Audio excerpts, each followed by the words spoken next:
இப்போ அப்படியே பேசுனீங்கன்னா ஓம் ஓம் கோமதி சத்குருவே சரணம். தாயே போற்றி. வாத்தியார் மகராஜ் இப்போ ஜெய். அதை ஒரு வாட்டி டச் பண்ணுங்கள். குருவருளால் கால இப்போ ரகசிய திருப்பி பதிவேட்டில் காமிச்சிடும். பார்க்கக்கூடிய விஷயம் பார்த்துட்டிங்கன்னா வியதிபாத யோக தர்ப்பணத்தோட விசேஷம். குரோதி ஆண்டோட ஆவணி மாதம் வரக்கூடிய அந்த வியதிபாதம் அதோட சிறப்பம்சங்கள் பார்த்துட்டிங்கன்னா புனர்பூசம் நட்சத்திரம் கூடிய ஒரு வியதிபாதம் அது.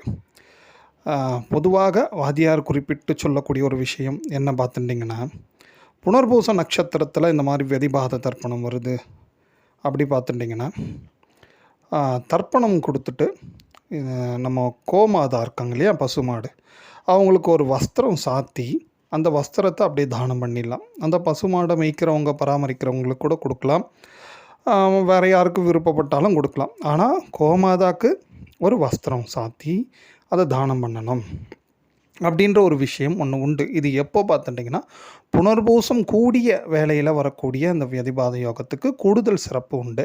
இல்லைனா பொதுவாகவே புனர்பூசம் கூடிய வேலையில் ஒரு தர்ப்பண நாள்லையே இதை பண்ணலாம். பட் ஆனால் வியதிபாதத்துக்கு ரொம்ப இம்பார்ட்டன்ட் கொடுத்துருக்காரு. அதை நாம் ஃபாலோ பண்ணணும். சரி, இதனால் என்ன நடக்கும் கிடைக்கும் வழக்கம் போல் அதோட பலாபலன்கள் அப்படி பார்த்துட்டிங்கன்னா இந்த வீட்லேயும் சரி ஆஃபீஸ்லேயும் சரி ஏதேனும் ஒரு பிரச்சனைகள், ஏதேனும் ஒரு சொல்லனாத துன்பங்களை அனுபவிக்கிறாங்க அப்படி இருக்கிறாங்க வச்சிங்களேன். மோஸ்ட்லி இன்றைக்கி எல்லாருமே பிரச்சனை இல்லாத ஒரு மனுஷன் இருக்க முடியாது இல்லையா. பட் ஏதேனும் ஒரு வகையில் ஒரு பிரச்சனைகளை நம்ம ஃபேஸ் பண்ணிட்டு தான் டெய்லி நம்ம ரொட்டீனோட லைஃப்பை மூவ் பண்ணுறோம். இதில் நீங்கள் பார்த்துட்டிங்கன்னா இந்த மாதிரி நாம் ஒரு தர்ப்பணம், அதாவது வியதிபாத யோகத்தில் ஒரு தர்ப்பணம் பண்ணுறச்சே நம்ம கோத்தூளி மண் அதை கூட கொஞ்சம் விபூதியில் குழைச்சிண்டு அந்த விபூதியை நெத்தியில் இட்டுண்டு தர்ப்பணம் பண்ணுறது அதுவும் ஒரு சிறப்பான ஒரு மெத்தடு. அப்படி நாம் தர்ப்பணம் கொடுத்துட்டு உடனே உடனே இல்லைனா கூட ஈவினிங்குள்ளே நமக்கு டைம் இருக்குது, புனர்பூச நட்சத்திரம் முடியறதுக்குள்ளே பண்ணுறது ரொம்ப உத்தமம். அந்த நட்சத்திரம் முடியறதுக்குள்ளே நீங்கள் இந்த மாதிரி ஒரு கோமாதாக்கு ஒரு வஸ்திரம் சாத்தி தானம் கொடுக்கறது, இந்த மாதிரி பிறரால் யாராவது நமக்கு சொல்லனா துன்பங்கள் கொடுக்குறாங்க, வீட்லேயே ஆகட்டும் ஆஃபீஸ்லேயே ஆகட்டும், அவங்க மனம் மாறிடுவாங்க. தென் நமக்கு மோஸ்ட்லி தேவையான ஒரு இம்பார்ட்டண்டான ஒரு விஷயம் இன்று கலியுகத்தில் அமைதி. அந்த அமைதி கிடைக்கும், ஒரு ஆனந்தம் கிடைக்கும்.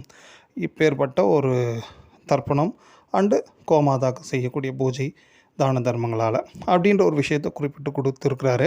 இதில் நம்ம ஒரு குறிப்பாக நாளைய அந்த காலம் எப்படி இருக்குது நீங்கள் பார்த்துட்டிங்கன்னா இந்த குரோதி ஆண்டோட ஆவணி வியதிபாதத்தில் கூடுதலாக பார்த்துட்டிங்கன்னா வெள்ளிக்கிழமை கூடிய துவாதசியும் சேர்ந்து இருக்கிறதுனால நாம் இந்த கோமாதாக்கு இந்த வஸ்திரம் சாத்தி பூஜை ஒன்று பண்ணிவிட்டு நாம் தானம் பண்ணுறோம் வச்சிங்களேன், பலன்கள் பார்த்துட்டிங்கன்னா பன்மடங்கு விருத்தி ஆகிடும். இது பொதுவாகவே புனர்பூசம் கூடிய வியதிபாதத்துக்கு.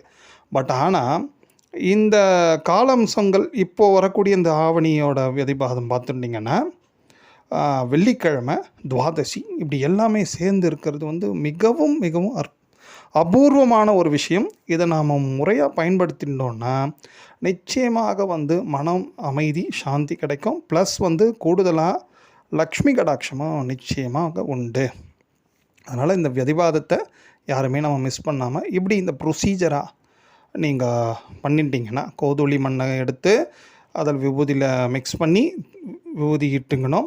விபூதி இட்டுண்டு தர்ப்பணம் பண்ணணும். தென் தர்ப்பணம் பண்ணி முடித்த பிறகு ஏதேனும் ஒரு கோமாதா, கோசாலைக்கு போயிட்டு, கோயிலில் கூட கோமாதா இருப்பாள், அவளுக்கு ஒரு சின்னதாக ஒரு பூஜை, அவளுக்கு கொஞ்சம் உணவுகள் எல்லாம் கொடுத்துட்டு அவளுக்கு ஒரு வஸ்திரம் சாத்தி அந்த வஸ்திரத்தை தானம் பண்ணிடணும். இந்த மாதிரி பண்ணக்கூடிய இந்த ப்ரொசீஜரால், இந்த வியதிபாதத்தோட ப்ரொசீஜரால் நமக்கு நிறைய அமைதி ஆனந்தம் ப்ளஸ் செல்வ கடாட்சம் கிடைக்குது.